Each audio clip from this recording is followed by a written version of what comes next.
Hey guys, something a little bit different for you this week. I'm Pom from Blue Abroad and let's get straight into the video on the Ratten years.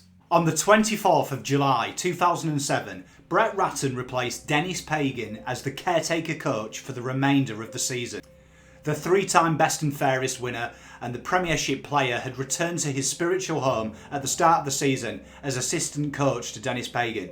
On the 20th of August 2007, after 4 honourable losses in a very tough year for the football club, he was given a 2-year deal and was tasked with the challenge to lead the Blues back into the finals after a 7-year drought. The next year saw the club lose stalwarts of the club, either through retirement or through delistings, such as Lappin, Cooter and Lance Whitnell. But these were perhaps overshadowed with the arrival of arguably the competition's biggest star in Chris Judd. 2008 saw Brett take charge of a side that was the 16th most experienced in the competition, but was buoyed by the incoming of Chris Judd and acquiring #1 draft pick in Matthew Cruiser. Hopes were optimistic at Prince's Park.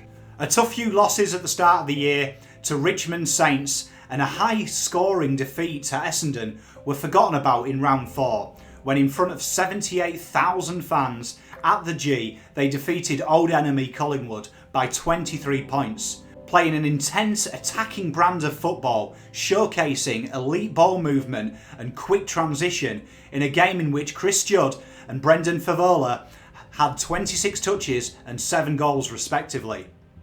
2008 ended with 10 wins and the club finishing in 11th place, and it was a breath of fresh air for Carlton fans.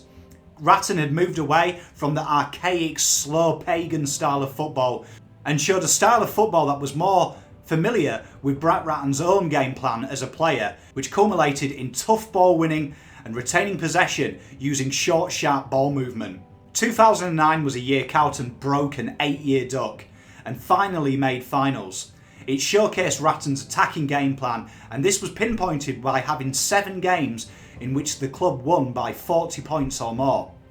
The season opener included this figure with an 80-point resounding victory versus the Tigers.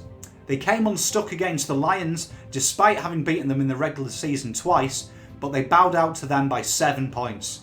2010 was a similar tale for Ratten, but signs were there that this side could challenge and win a flag.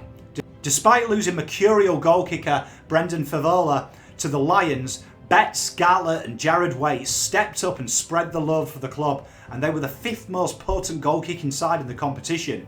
A tight loss to the Swans in the final left the club feeling another year of development in these young men, and they could finally go on and see a big dance. 2011 saw them young men become stars in their own right, recording 200-point victories, and the young guns in Betts, Murphy and Gibbs started to show their talent and really complement Chris Judd. Chris Yarran was another and became a potent attacking force after he'd been drafted the year before, and really gave the energy and zip in transition from the backline, which culminated in Carlton finishing inside the top 5. A resounding win versus the old enemy in Essendon finally got Carlton a win in the finals, and they ended up winning by 62 points, with Mark Murphy putting on an absolute clinic. They fell to a tough West Coast outfit over in Perth, but they had announced themselves on the big stage. 2012 was the light at the end of the tunnel for many fans, and expectations were at an all-time high. But the season was shrouded in injuries to key personnel, such as Carazzo in round 4 and Mark Murphy in round 7. And the constant media speculation regarding Mick Malthouse was in line to replace him never went away. But Ratten behaved in a manner that had endeared him to the Carlton faithful, not only as a player but now as a coach, and he faced the media with his head held high and saw the year out, and ultimately left the club at the end of 2012. He will be remembered for breaking the finals duck and taking a very talented team into some great moments in finals football. He played a brand of football that not only was easy on the eye but also exciting to watch, and blooded a host of youngsters who really went on to have good careers at Carlton Football Club.